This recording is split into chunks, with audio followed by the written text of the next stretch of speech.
The Please Call Me case is back in court, this time at the Supreme Court of Appeal in Bloemfontein. Inventor Nkosana Makate is appealing an earlier ruling over his compensation. Vodacom is also standing firm on what it deems justifiable compensation.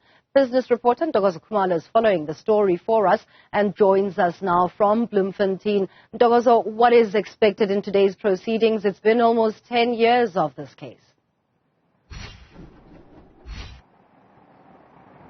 Good morning, Dumisang. Indeed, it's been quite a long journey on this case and quite a bit of back and forth between Makate and Vodacom. And just to give our viewers a little bit of context, for it to go the legal route, Makate first, formally wrote to Vodacom to inquire about the compensation due to him back in 2007. Now, that's after he had proposed the Please Call Me service idea back in 2000 when he was a junior accountant, and that idea was really put into life or came into life relatively quickly in 2001, and Vodacom and Makate went into an oral agreement of what would be due to him, but he left the company about 2.5 years later and no conclusion had come, and that's when we saw that legal battle really kick off, and it's been a back and forth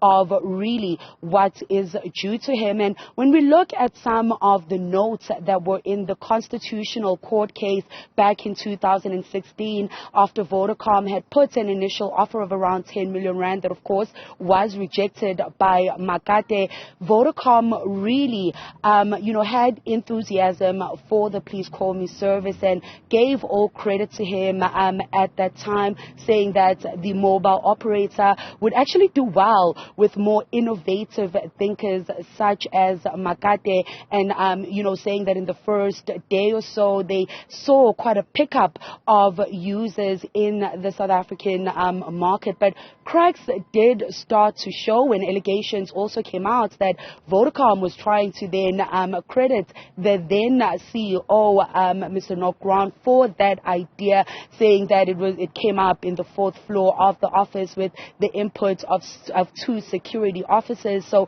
just some of the back and forth that we've been seeing in regards to this case, Dumisang. And today, of course, at the Supreme Court, the issue now is Vodacom having appealed that judgment that was made in the High Court last year that Makate was due 5% of all revenue made from the Please Call Me service from 2001 in March to March 2021, as well as 27% of revenue made from calls that were actually made on the back of the Please Call Me service. Now, of course, Makate and Vodacom very far apart, Dumisang, in terms of the number that they believe and he believes he deserves and should be compensated. Him saying, of course, that it's in the billions, with the High Court agreeing with him, but Vodacom offering and sticking to 47 million rand, which is the last offer that they've made to him.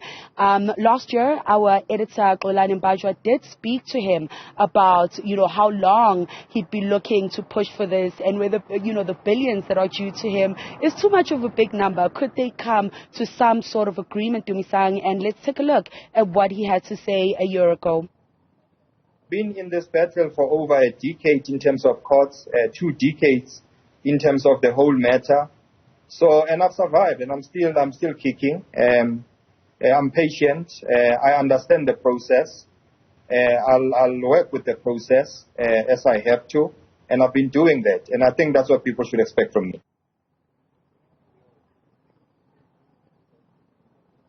So Dumisang, Makate just showing that he also is ready to, fight the long haul, not willing to give up the battle. So what we expect to hear really today from the Supreme Court is really hopefully a conclusion on this matter and some sort of agreement, whether it be what came out of the High Court or if Vodacom and Makate will reach a new agreement and put this over 2-decade battle to rest, Dumisang. And we will be updating viewers through the day on some of the proceedings from the Supreme Court in Bloemfontein. Catch all those proceedings as they unfold in the Supreme Court of Appeal right here on Channel 405 with Ntokozo Khumalo throughout the day.